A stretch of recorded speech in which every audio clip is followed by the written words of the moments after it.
So some things on their techniques. Really, the techniques can be anything that is empirically supported, anything that you can go to the journals and find was effective, then it can be used.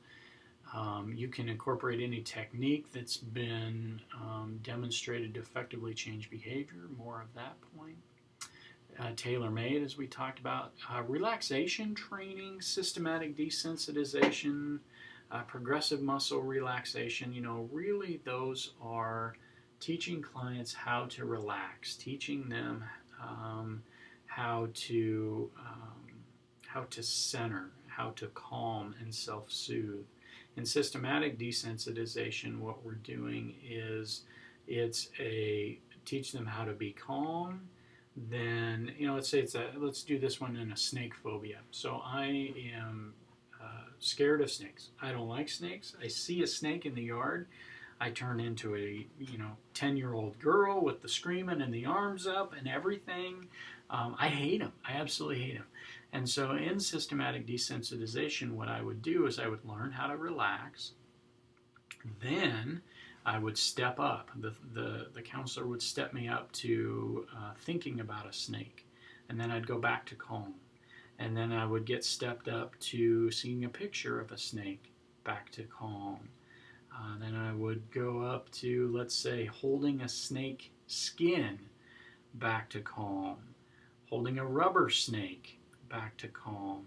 All the way up to holding a real snake, back to calm. So it's that just stepping up of it, and that's kind of cool. Progressive muscle relaxation. There are lots of scripts out there on how to do that, and it's just a way to get yourself calm and relaxed and go from your head to your toes with a clenching of the clenching of the jaw for 5 seconds, and then a release. And then you feel that in that feeling of that muscle releasing and relaxing, you get to experience that calming or that soothing. Eye movement desensitization and reprocessing, EMDR. EMDR is still alive and well in our field, and the practice I'm connected with, we have an EMDR therapist in there, and so really it's a back and forth following a light or someone's hand, back and forth, back and forth, back and forth, back and forth, while talking about your while releasing some of this anxiety, those kinds of things. There's research that says it's supportive and helpful, and it's really kind of neat. Mindfulness, acceptance-based cognitive behavioral therapy, mindfulness and DBT, dialectical behavioral therapy is really hot right now. That is the really strong emerging area for our field.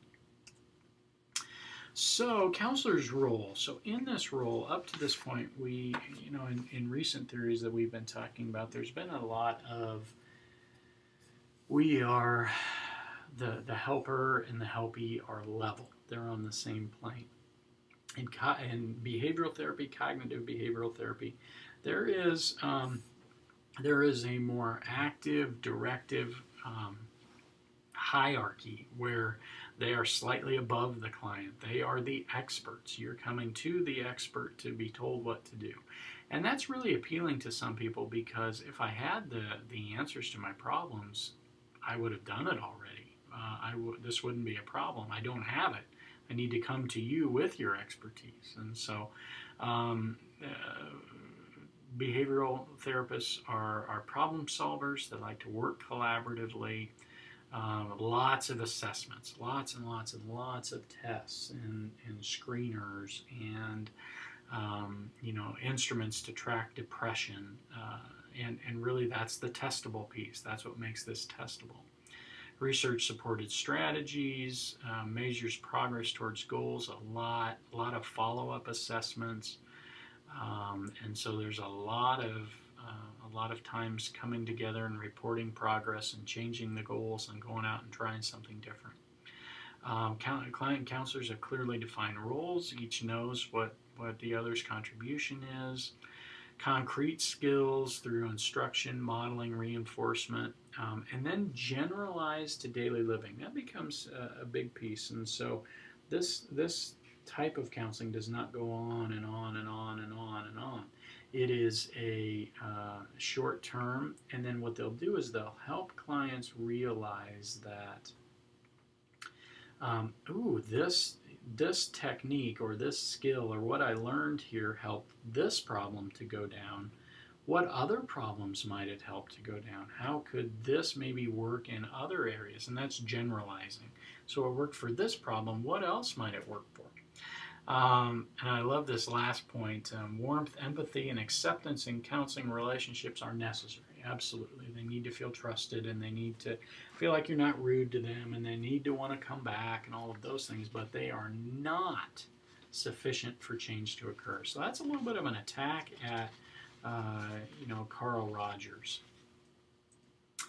Here's more on that systematic desensitization from Wolpe. And so, anxiety disorders of all kinds. The one we were talking about earlier was with snakes, but that can be with flying, that can be with driving, that can be with choking on my food, that can be with a whole lot of different things.